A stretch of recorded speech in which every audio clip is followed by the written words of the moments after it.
Shalom. Mari kita membuka Alkitab kita di dalam kitab Ibrani pasal 12. Kitab Ibrani pasal 12 ayat yang ke-18 mulai.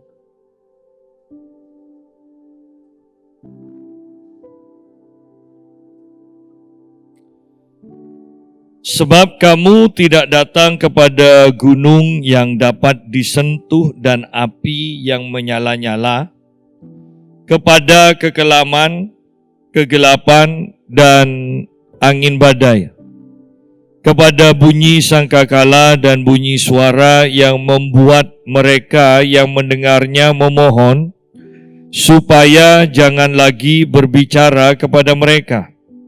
Sebab mereka tidak tahan mendengar perintah ini. Bahkan jika binatang pun yang menyentuh gunung, ia harus dilempari dengan batu.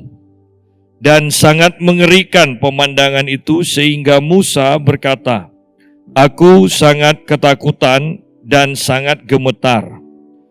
Tetapi kamu sudah datang ke Bukit Sion, ke kota Allah yang hidup, Yerusalem surgawi, dan kepada beribu-ribu malaikat, suatu kumpulan yang meriah, dan kepada jemaat anak-anak sulung yang namanya terdaftar di surga, dan kepada Allah yang menghakimi semua orang, dan kepada roh-roh orang-orang yang benar yang telah menjadi sempurna, dan kepada Yesus, pengantara perjanjian baru, dan kepada darah pemercikan yang berbicara lebih kuat daripada darah Habil." Kita berhenti sampai sini dulu. Nah, ini berbicara tentang kehadiran Tuhan pada waktu zaman Musa. Dan referensinya di dalam kitab Keluaran pasal yang ke-19 dan 20. Bagaimana Musa mengajak seluruh bangsa Israel untuk menghadap Allah di Gunung Sinai. Dan kedahsyatan Tuhan dinyatakan. Kalau kita perhatikan bahwa kedahsyatan yang Tuhan nyatakan sebenarnya menuntut kita supaya kita semua itu mempunyai roh takut akan Tuhan. Baik di dalam kitab Keluaran pasal 19 maupun di dalam kitab 2 Tawarik pasal yang ke-7 tentang pentahbisan Bait Salomo. Di sana kemuliaan Allah juga dinyatakan dengan kuat sehingga para imam itu tersungkur dan tidak bisa melakukan apa-apa. Dan semua umat Israel begitu takutnya menghadapi kehadiran Tuhan. Kalau kita baca selanjutnya, sebenarnya dalam perjanjian baru juga, Tuhan menuntut supaya kita mempunyai roh takut akan Tuhan, hormat sungguh-sungguh kepada Tuhan. Tetapi kita melihat sekarang, di dalam perjanjian baru ini, sepertinya orang-orang Kristen sudah jarang yang mengenal atau mempunyai perasaan takut akan Tuhan. Sepertinya ibadah juga kita tidak peduli.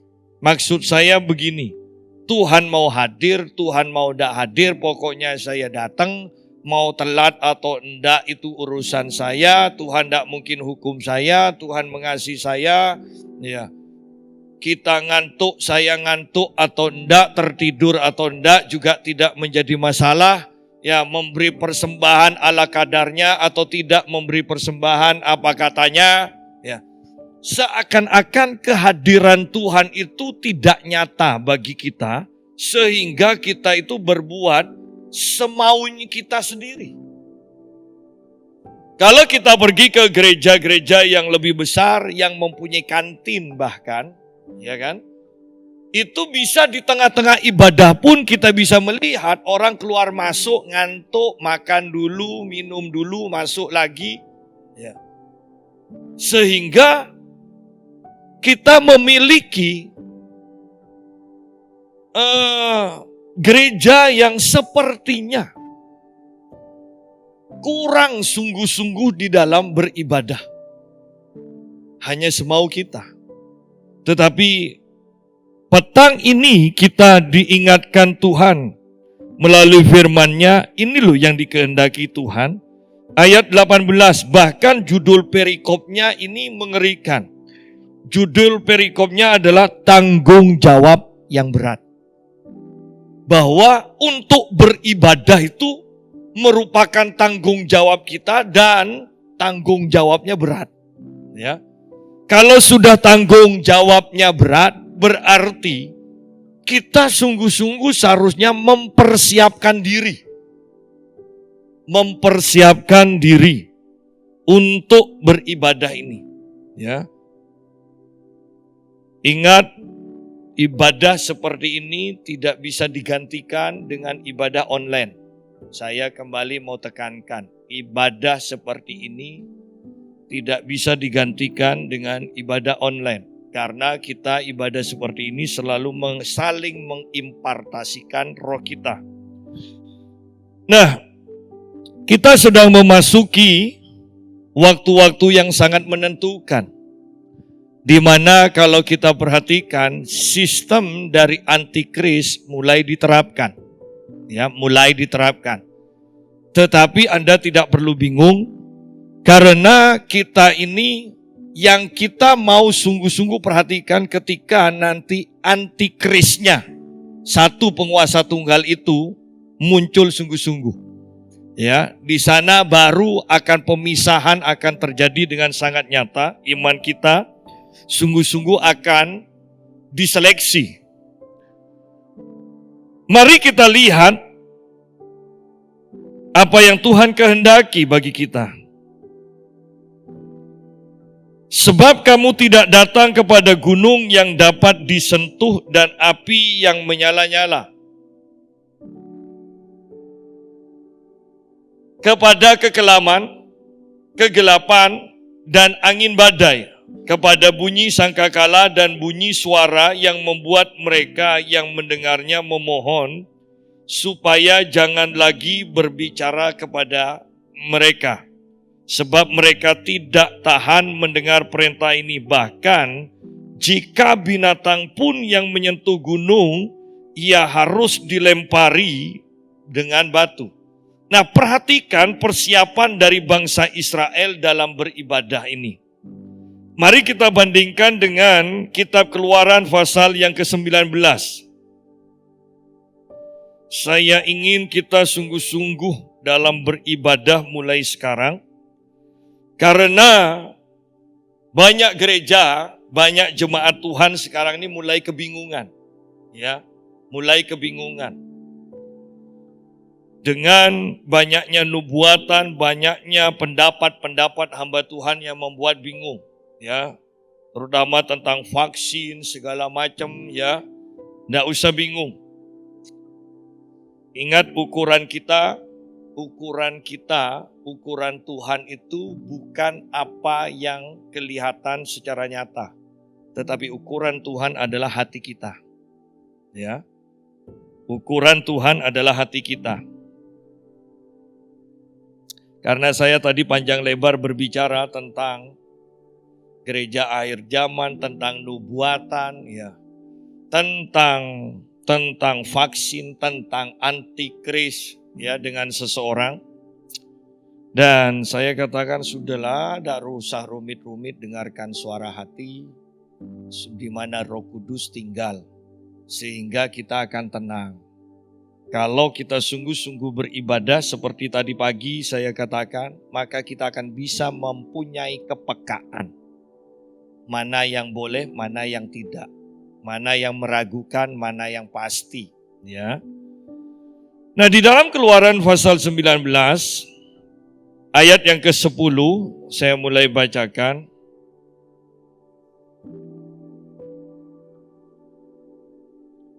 Atau mulai ayat yang ke-9, berfirmanlah Tuhan kepada Musa, sesungguhnya aku akan datang kepadamu dalam awan yang tebal dengan maksud supaya dapat didengar oleh bangsa itu apabila aku berbicara dengan engkau.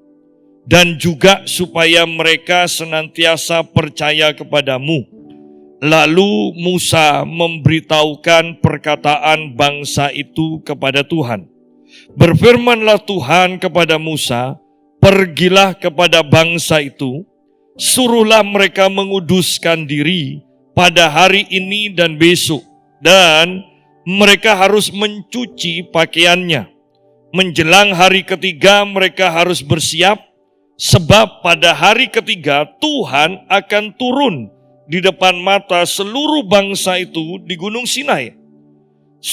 Sebab itu haruslah engkau memasang batas bagi bangsa itu, berkeliling sambil berkata, jagalah baik-baik, jangan kamu mendaki gunung itu atau kena kepada kakinya, sebab siapapun yang kena kepada gunung itu pastilah ia dihukum mati. Tangan seorang pun tidak boleh merabanya, sebab pastilah ia dilempari dengan batu atau dipanahi sampai mati.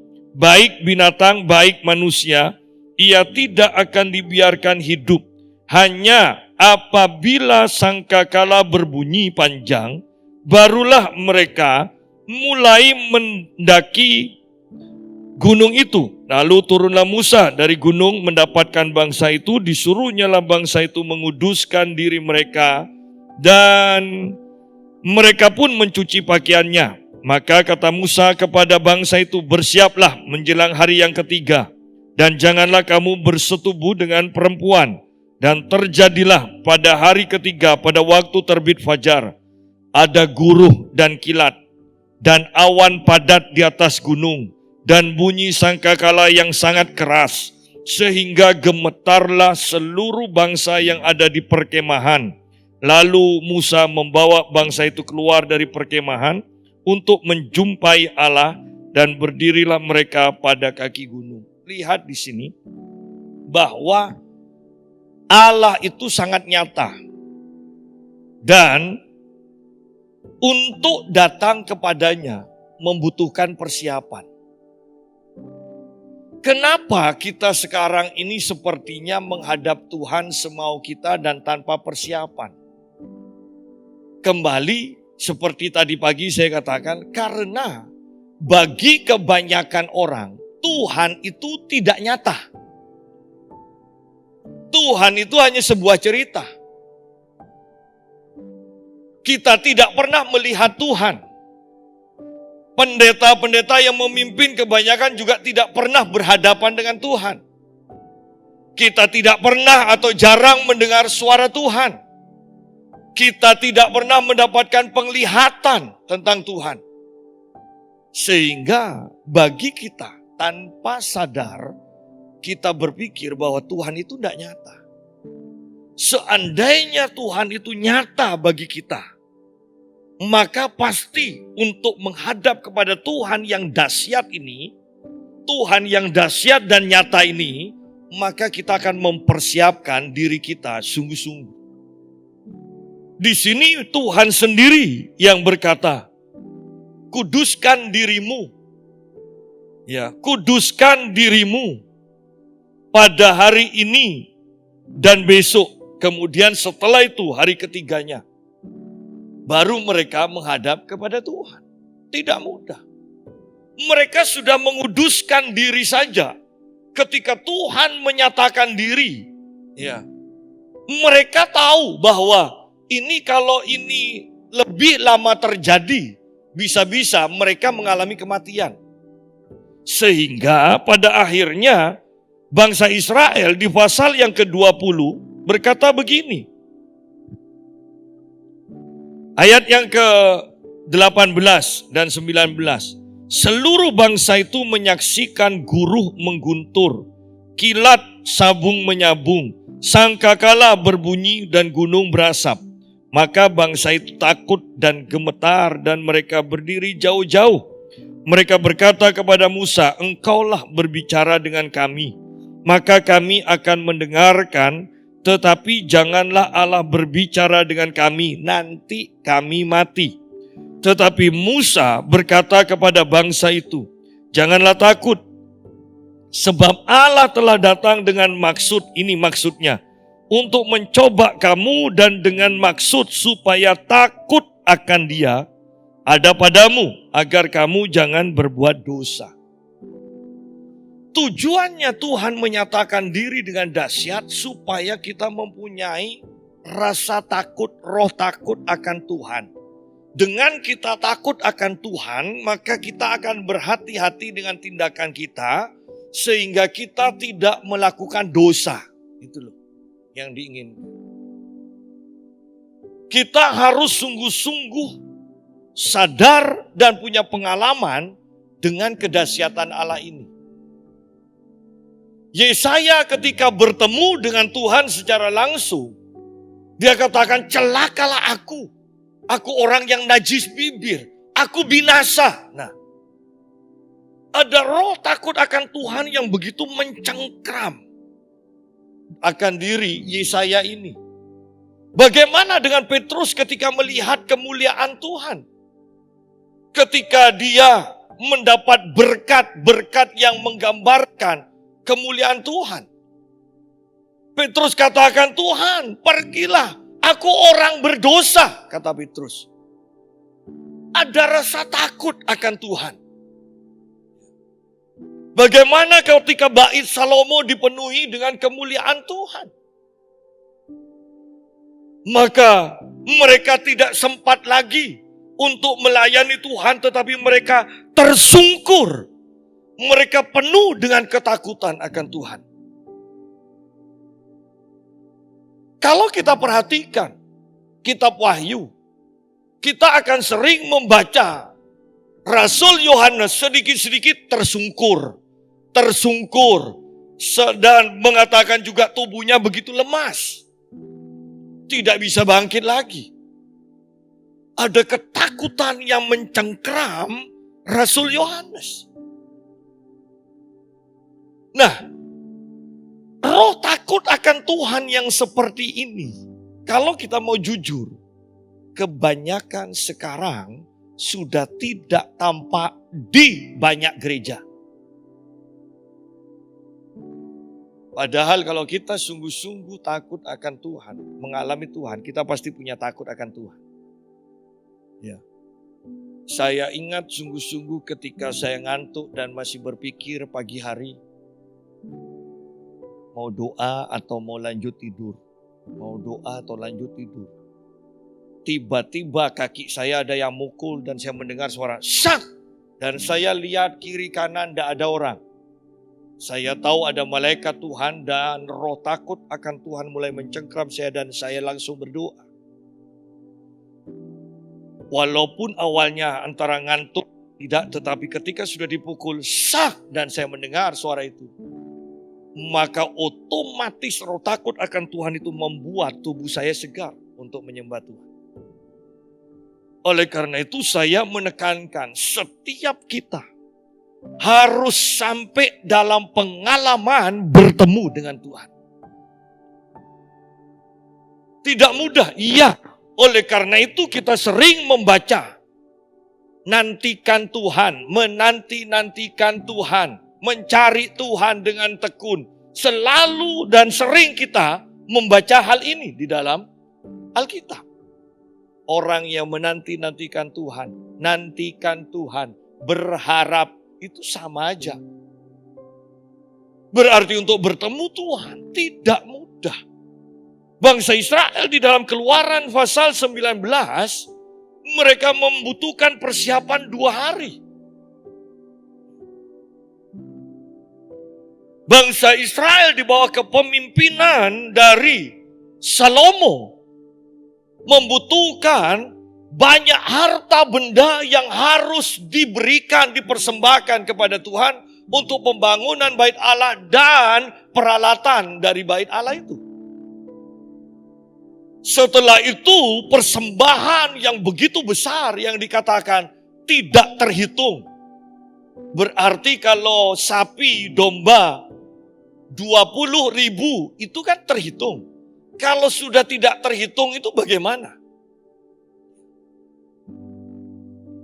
Dengan berbagai persiapan. Dan ketika hadirat Tuhan dinyatakan.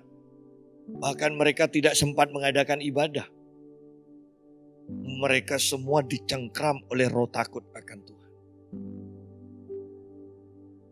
Sidang jemaat, berdoa dan berdoa. Kalau belum sampai yang berdoa dikuasai oleh roh takut akan Tuhan, maka serajin apapun kita berdoa, kita tetap akan dengan mudah melakukan dosa selesai berdoa. Oleh karena itu, kalau di kota besar kan banyak orang yang mengaku pendoa kan? Pendoa, tim doa. Tapi dosa tetap jalan, gosip itu masih tetap seperti biasa. Kenapa? Ketika berdoa tidak sampai dalam taraf hadirat Tuhan dinyatakan sungguh-sungguh dan kita mempunyai roh takut akan Tuhan.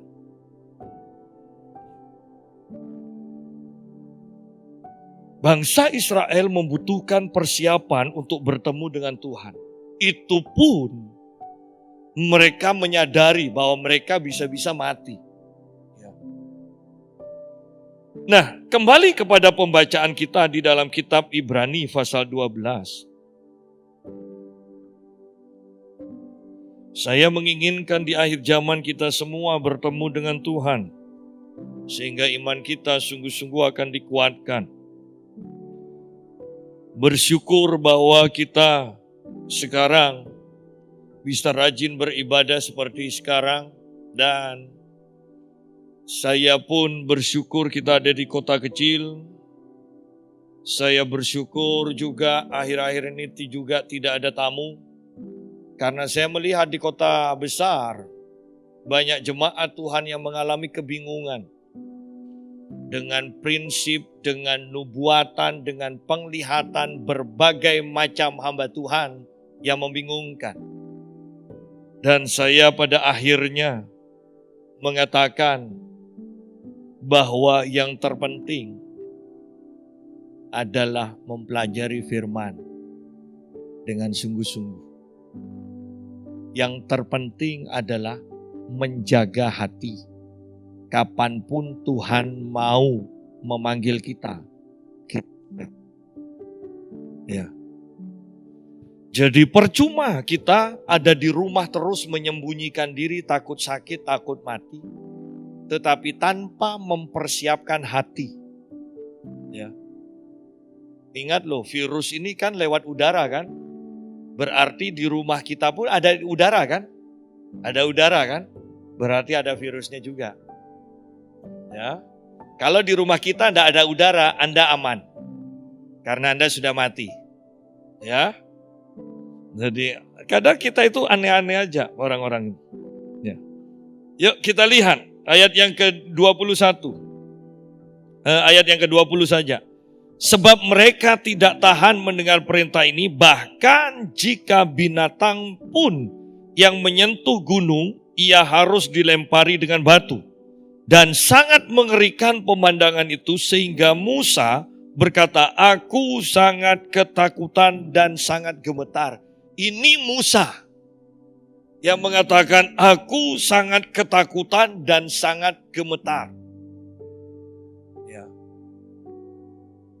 Tuhan selalu hadir itu baik. Tetapi ingat, jangan sampai kita terbiasa dengan kehadiran Tuhan. Maksud saya terbiasa begini, jangan sampai roh takut akan Tuhan itu lenyap dari kita. Kita menganggap biasa. Kehadiran Tuhan biasa. Jangan. Jaga hati kita supaya selalu takjub akan kehadiran Tuhan. Selalu mengharapkan kehadiran Tuhan. Jangan sampai biasa. Nah, ini yang bahaya, ya. Musa mengatakan, aku sangat ketakutan dan sangat gemetar. Pertanyaannya adalah, apakah Allah yang disembah Musa dengan Allah yang kita sembah itu sama?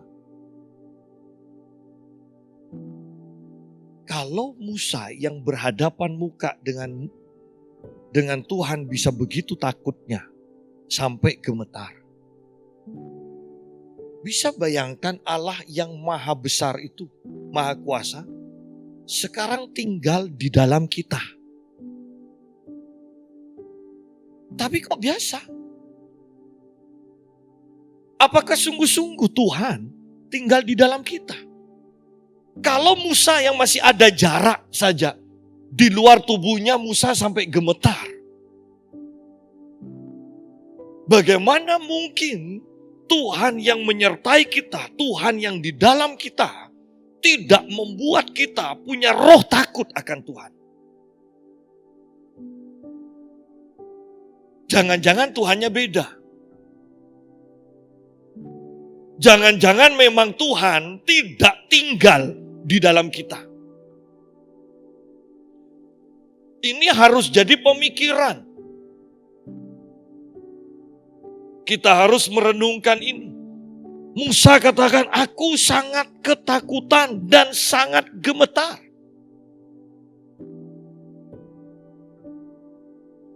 Aku sangat ketakutan dan sangat gemetar. Bahkan Daniel yang sudah hidup kudus dan senantiasa menguduskan diri. Daniel pun sampai lemas dikatakan ketika bertemu dengan Tuhan. Itu Daniel. Tetapi di manakah pengalaman yang seperti ini sekarang ini? Bukankah ini hari-hari yang terakhir? Di mana dikatakan kemuliaan Tuhan akan semakin bertambah dinyatakan. Tetapi yang kita lihat, semakin banyak orang Kristen yang tidak pernah merasakan akan kehadiran dan kedahsyatan Tuhan ini. Jangan-jangan Allah yang kita sembah dengan Allah yang Musa sembah berbeda. Ya. Ayat 22. Tetapi kamu, perhatikan, ini loh. Kalau kita hidup dalam perjanjian baru, ini sebenarnya yang terjadi. Ayat 22. Tetapi kamu sudah datang ke Bukit Sion, ke kota Allah yang hidup, Yerusalem surgawi, dan kepada beribu-ribu malaikat, suatu kumpulan yang meriah. Bandingkan dengan Musa menghadap Tuhan di Gunung Sinai, dan kita yang dalam perjanjian baru. Tetapi kamu, kata tetapi ini seakan-akan menunjukkan bahwa kita ini justru harus mengalami yang lebih dahsyat daripada pengalaman Musa. Tetapi kamu sudah datang ke Bukit Sion, ke kota Allah yang hidup, Yerusalem surgawi. Bayangkan Gunung Sinai dengan surga. Ini loh. Perbandingannya jauh. Seharusnya kehadiran Tuhan lebih nyata di kota Allah yang hidup ini, di Yerusalem surgawi ini, dibandingkan di Gunung Sinai.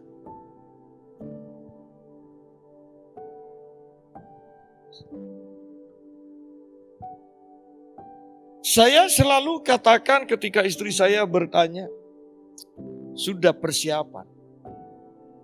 Sudah, kapan? Loh, saya ini melakukan apa saja, saya terhubung. Saya sadar dan saya selalu berkomunikasi dengan Tuhan. Bahkan ketika saya fitness pun, manusia roh saya sadar. Saya selalu terhubung dan berhubungan dengan Tuhan. Bukan hanya sewaktu-waktu. Di sini lihat kembali, tetapi kamu sudah datang ke Bukit Sion, bukan Gunung Sinai di bumi, tetapi Bukit Sion, ke kota Allah yang hidup, Yerusalem surgawi. Ini sangat nyata. Sampai-sampai Paulus juga mengatakan begini kepada satu jemaat. Walaupun secara badan aku tidak hadir, tetapi secara rohku hadir dalam persekutuanmu. Berarti ketika kita juga menyembah Tuhan, ingat, ini adalah hal yang nyata. Roh kita itu naik ke surga. Kita menghadap kepada Tuhan. Itu bukan hanya berbicara iman, tetapi itu berbicara pengalaman roh kita dalam menghadap Tuhan. Oleh karena itu Paulus mengatakan ketika kita berdoa dalam bahasa roh, maka jiwa kita, pikiran kita, itu tidak berkata-kata. Tetapi manusia roh kita itu aktif berkata-kata.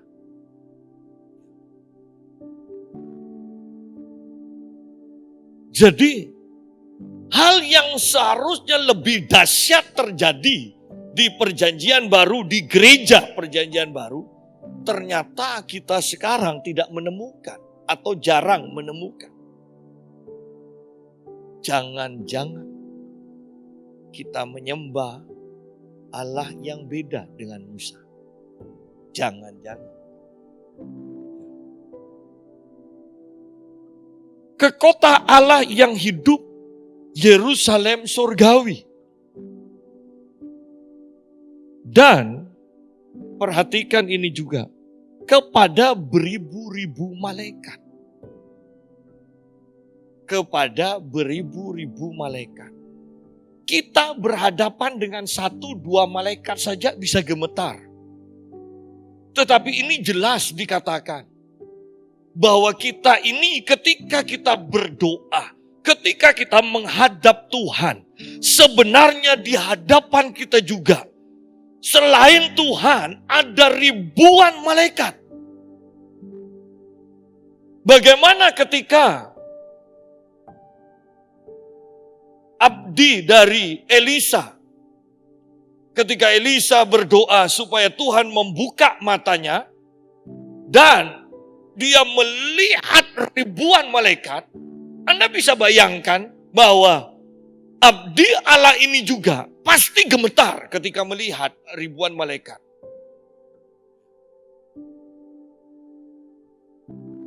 Kalau kita melihat Gondoruo saja bisa merinding, saya percaya kehadiran satu malaikat itu,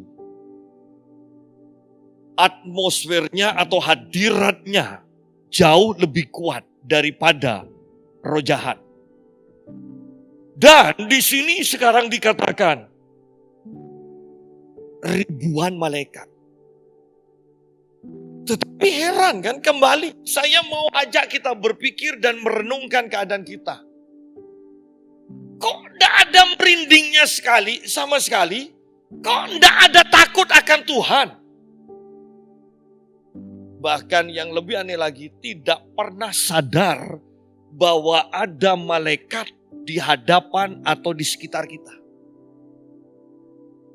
Kekristenan kita patut dipertanyakan.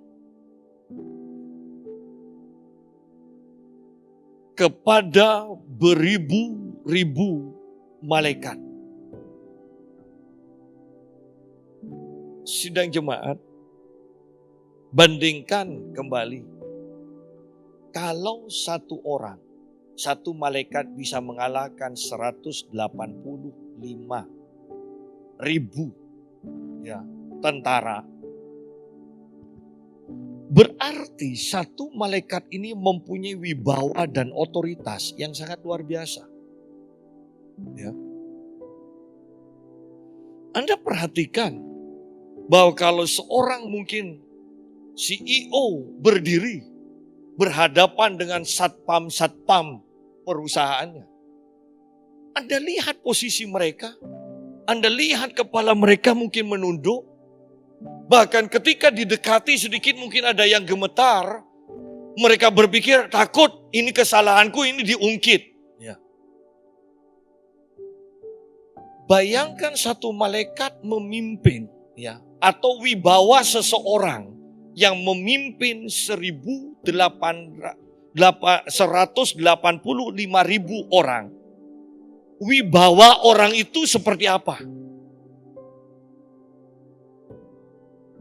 Pasti mempunyai wibawa yang sangat luar biasa. Saya percaya misalnya Billy Graham saja masih hidup dan Billy Graham berbicara dengan kita, maka kita pasti akan hanya nunduk, ya, ya. Lalu bagaimana? Ya, ya. Paling gitu aja. Karena wibawanya, otoritasnya memang kalah. Nah sekarang, perhatikan, bukan hanya satu malaikat yang bisa mengalahkan 185.000 tentara. Berarti ini jenderal, kalau jenderal ini bintang berapa sudah? Sekarang ribuan malaikat yang satu saja mempunyai wibawa yang sangat luar biasa. Dan sekarang kita ada di hadapan ribuan malaikat. Bagaimana mungkin kita mempunyai sikap yang biasa-biasa saja? Dan bisa bayangkan ribuan malaikat ini, kalau sudah berhadapan dengan Tuhan, ribuan malaikat ini pun gemetar di hadapan Tuhan. Dan kita di hadapan Tuhan yang seperti itu, sama sekali tidak punya rasa hormat. Tidak mengutamakan Tuhan. Bahkan mempunyai pikiran jahat, yaitu Tuhan butuh saya.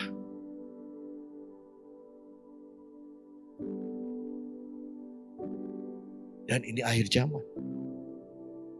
Dan kita bisa mati kapan saja sekarang. Sudah jemaat, iman kita, pengalaman rohani kita, sungguh-sungguh harus kita renungkan sekarang. Apakah kita sudah ada di dalam posisi yang benar dalam berhubungan dengan Tuhan? Ya.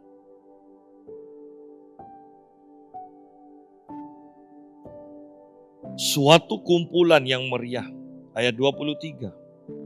Dan kepada jemaat anak-anak sulung. Ini berbicara tentang pemimpin-pemimpin yang namanya terdaftar di surga. Dan kepada jemaat anak-anak sulung. Apakah ini berbicara di surga atau berbicara di bumi tentang anak-anak sulung ini? Tetapi kalau ini di bumi, pastikan bahwa tanpa sadar sebenarnya, ketika kita bersaat teduh bahkan di kamar kita, sebenarnya kita tidak pernah berhadapan sendirian dengan Tuhan. Sebenarnya di seluruh dunia, mungkin banyak para pemimpin yang disebut anak sulung ini sedang menyembah Tuhan bersama kita. Oleh karena itu, ini adalah kejadian yang sangat dahsyat. Ketika kita menyembah Tuhan, maka sebenarnya kita bukan lagi ada di muka bumi, tetapi di Yerusalem surgawi. Bukan lagi hanya di kamar, tetapi di hadapan para malaikat. Bukan lagi sebagai satu pribadi jemaat Tuhan, tetapi ternyata tanpa sadar sekumpulan dengan anak-anak Tuhan yang lain, bahkan disebut anak sulung. Berarti orang-orang yang mempunyai otoritas, mempunyai pengurapan 2 kali ganda. Kita semua tanpa sadar berkumpul. Lalu bagaimana mungkin saat teduh kita menjadi hal yang biasa bagi kita? Sudah jemaat. Dan kepada jemaat anak-anak sulung yang namanya terdaftar di surga. Kemudian, dan kepada Allah yang menghakimi semua orang. Kepada Allah. Kepada Allah. Ketika Adam berbuat dosa, dia begitu takutnya untuk bertemu dengan Allah. Bangsa Israel yang sudah menguduskan diri, mereka begitu takutnya dengan Allah. Daniel yang selalu hidup kudus, mempunyai tubuh yang langsung lemas ketika ketemu dengan Allah. Yesaya yang selalu mengatakan, celakalah engkau harus bertobat, celakalah. Ketika ketemu dengan Tuhan, dia mengatakan, celakalah aku. Bagaimana dengan Paulus yang sangat luar biasa? Dia orang yang kaya, dia orang yang pandai, dia dihormati. Tetapi ketemu dengan Tuhan, dari posisinya sebagai penunggang kuda yang gagah, yang mempunyai mandat, dia langsung jatuh dan tersungkur. Dan matanya buta. Roh takut akan Tuhan mencengkeram Paulus pada waktu itu. Pertanyaannya kembali, apakah kita pernah mempunyai pengalaman dan perasaan seperti yang dialami tokoh-tokoh Alkitab?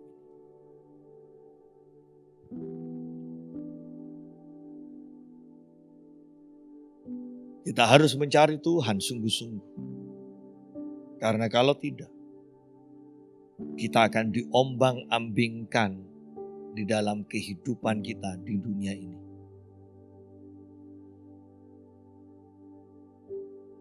Kepada Allah yang menghakimi semua orang, dan kepada roh-roh orang-orang benar yang telah menjadi sempurna. Kembali ini berbicara tentang atmosfer surgawi.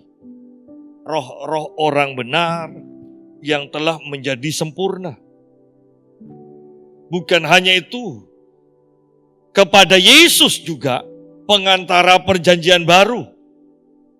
Dan kepada darah pemercikan yang berbicara lebih kuat daripada darah Habil. Bayangkan, darah Habil saja bisa menggetarkan surga. Dan sekarang kita menghadap, kitab Ibrani mengatakan, kita menghadap Allah oleh darah anak domba ini. Bisa bayangkan ketika kita menghadap ke sorga dengan membawa darah, maka sorga pun akan gempar dengan darah ini, darah Yesus ini. Karena darah Habel saja bisa menggemparkan sorga, apalagi darah Yesus yang ada pada kita, yang kita bawa. Lalu, kalau surga saja bisa gempar dengan darah Yesus ini, bagaimana kita mengatakan bahwa ketika kita berdoa menghadap kepada Allah, tidak ada greget sama sekali. Yang ada hanya suam-suam saja. Ngantuk, ingin cepat selesai. Berarti ada yang salah dalam kehidupan kita. Tuhan itu sangat nyata. Tuhan sangat nyata. Dan Tuhan mau menyatakan pribadinya, kehadirannya dengan satu tujuan. Supaya roh takut akan Tuhan itu selalu menguasai kehidupan kita. Itu saja. Tanpa kita pernah berhadapan dengan Tuhan atau dicengkram oleh hadirat Tuhan, selamanya kita tidak akan pernah tahu roh takut akan Tuhan itu bagaimana.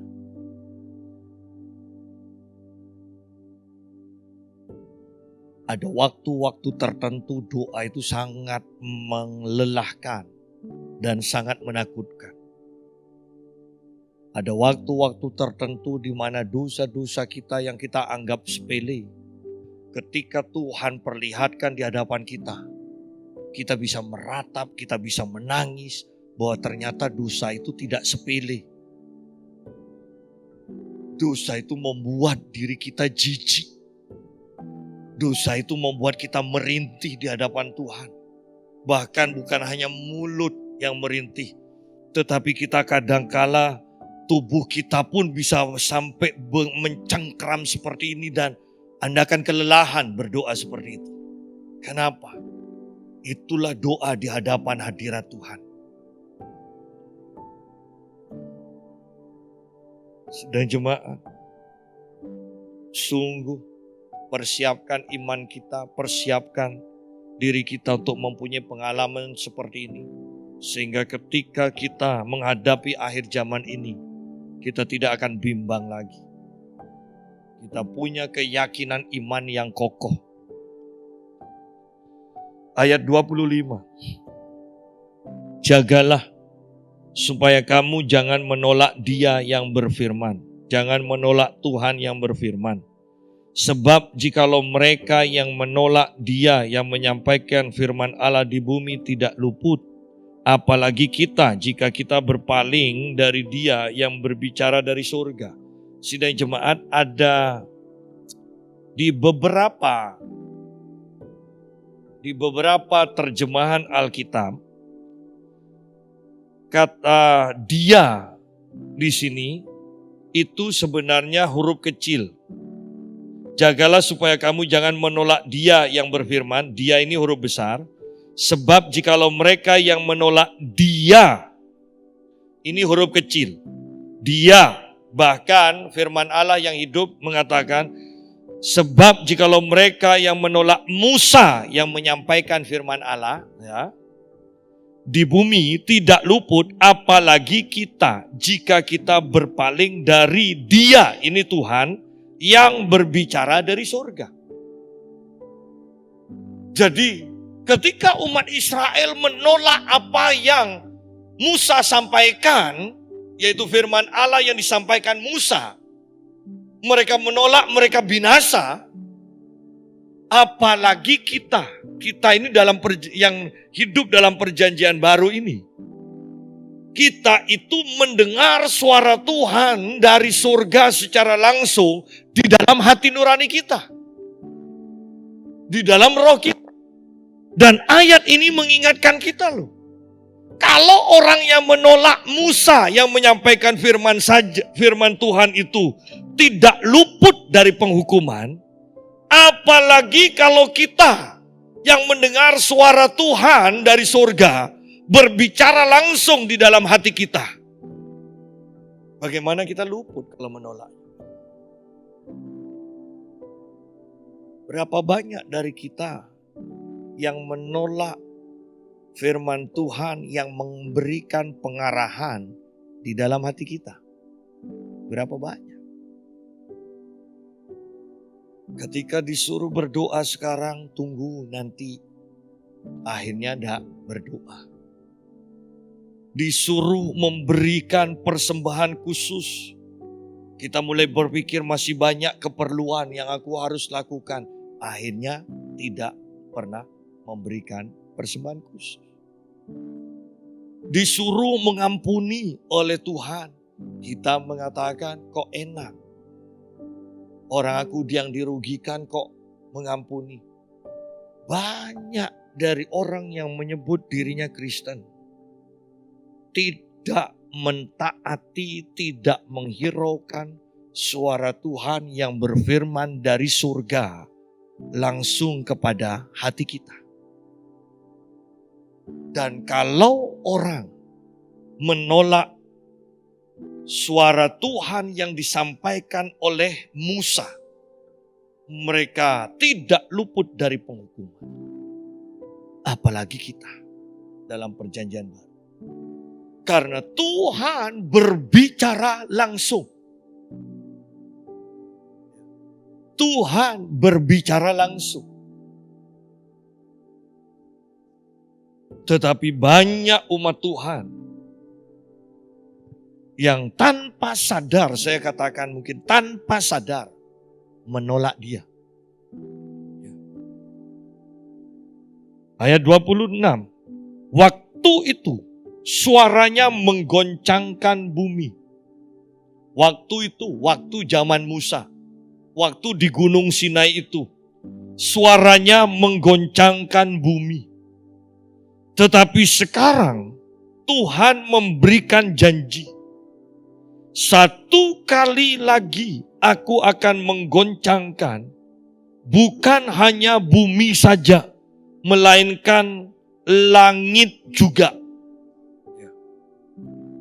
Ungkapan satu kali lagi menunjukkan kepada perubahan pada apa yang dapat digoncangkan, karena ia dijadikan supaya tinggal tetap apa yang tidak tergoncangkan.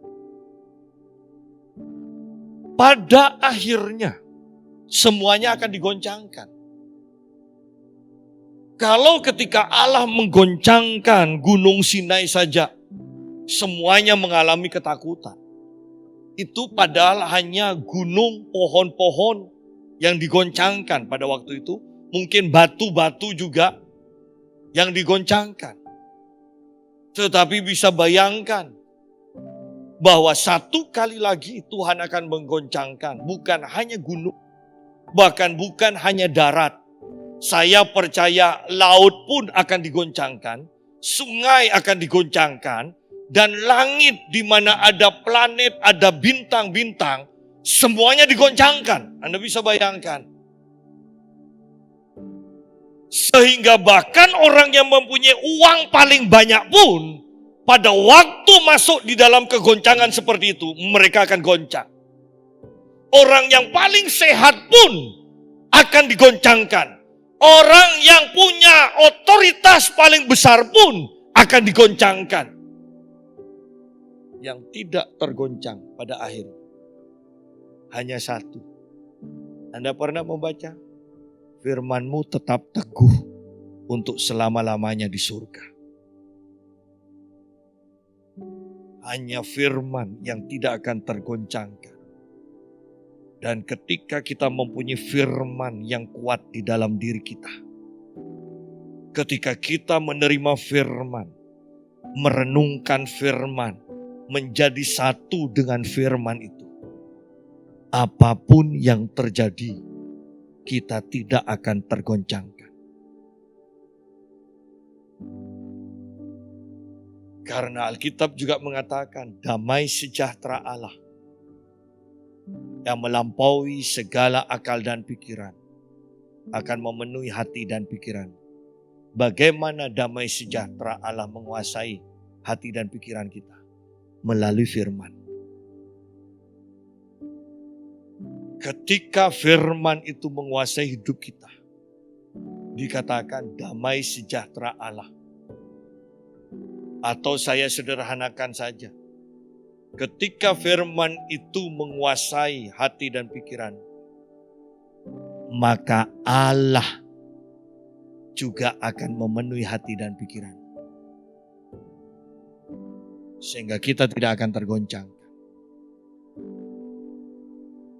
Kita sungguh-sungguh harus mempelajari firman, merenungkan firman, mendeklarasikan firman, sehingga firman menyatu dalam kehidupan kita. Kalau tidak, di akhir zaman ini, Anda akan melihat pendeta-pendeta yang terkenal membuat pernyataan demi pernyataan. Anda akan melihat mendengar pendeta yang terkenal A akan menyampaikan ini. Anda akan mendengar lagi pendeta B yang begitu terkenalnya menyampaikan pernyataan yang berbeda. Dan orang yang tidak hidup di dalam firman akan bingung mana yang benar, mana yang salah. Tetapi orang yang hidup dengan firman akan tetap tenang, akan tetap teguh. Kita tahu apa yang harus kita percayai, yaitu firman Tuhan. Ayat 28. Jadi, karena kita menerima kerajaan yang tidak tergoncangkan, marilah kita mengucap syukur dan beribadah kepada Allah menurut cara yang berkenan kepadanya dengan hormat dan takut. Perhatikan bahwa di sini dikatakan kita menerima kerajaan yang tidak tergoncangkan. Kerajaan Allah bukan terdiri dari makanan dan minuman. tetapi dari kebenaran, damai, sejahtera, sukacita oleh Roh Kudus. Nah, sudah jelaskan secara sederhananya bahwa yang jasmani ini akan digoncangkan. Hanya yang rohani ini loh, manusia roh kita yang dipenuhi dengan firman Tuhan, kebenaran, damai sejahtera, sukacita oleh Roh Kudus itu yang tidak akan pernah bisa digoncangkan.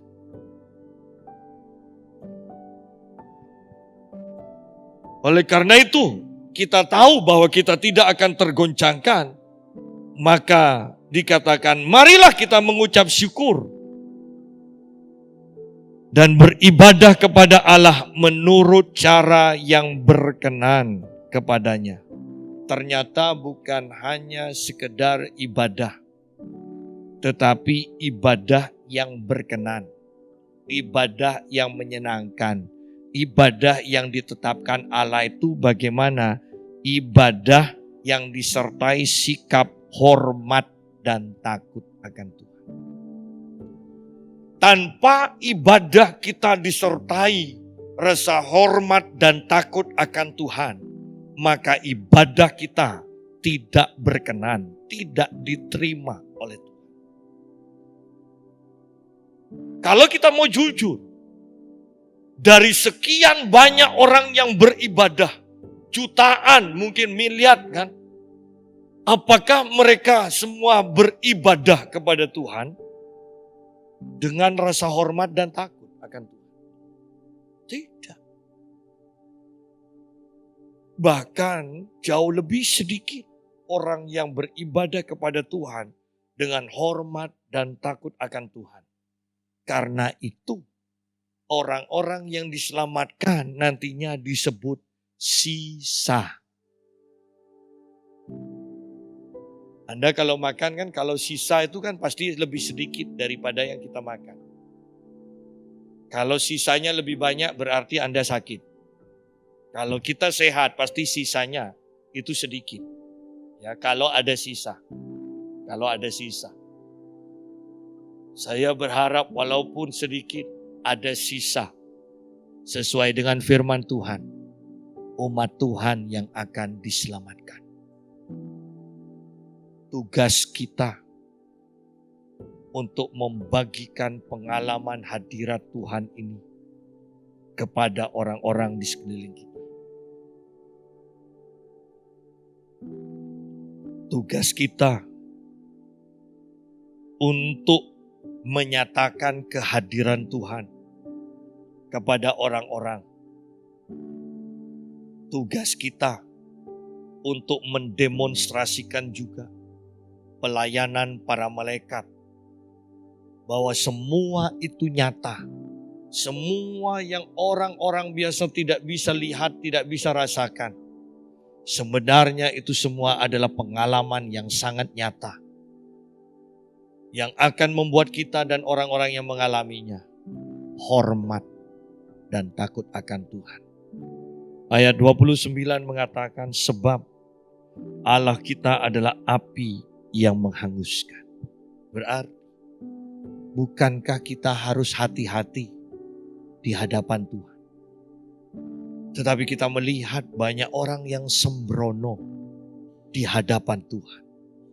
Ingat, Allah kita adalah api yang menghanguskan. Kita harus hati-hati. Roh takut dan hormat akan Tuhan harus menguasai hidup kita. Ketika semua digoncangkan, hanya satu yang tidak tergoncangkan, yaitu kerajaan Allah, firman Allah yang ada di dalam kita. Maka kita tidak akan tergoncangkan juga. Tuhan memberkati kita.